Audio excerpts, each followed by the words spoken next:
નમસ્કાર દર્શક મિત્રો, આપ જોઈ રહ્યા છો વિક્રમ ન્યૂઝ। હવે જોઈએ અગત્યના સમાચાર। पिछले 2-3 सालों से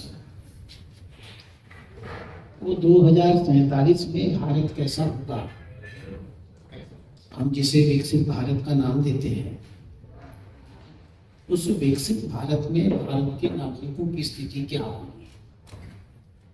नागरिकों के मन में एक होता है कौतूहल कि विकसित भारत में देश में क्या क्या हो जाएगा।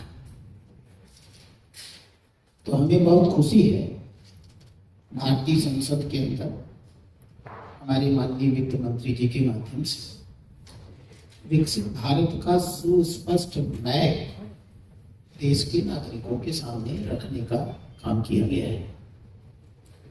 आप जानते हैं, गरीबी इस देश में बहुत बड़ी समस्या रही है। देश आजाद हुआ तो 45 से 50% लोग गरीबी रेखा के नीचे रहते थे।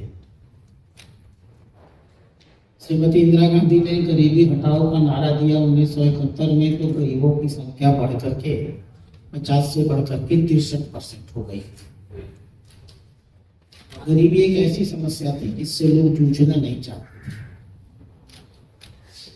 माननीय मंत्री एवं प्रधानमंत्री जी ने प्रधानमंत्री बनते ही बाद 2 चीजों पर तय किया। एक, गरीब की आय भी बढ़नी चाहिए, और 2, उस बढ़ी हुई आय से जिन सुविधाओं की जरूरत होती है उन गरीबों को, उन सुविधाओं की पहुंच भी नागरिकों तक बढ़नी चाहिए।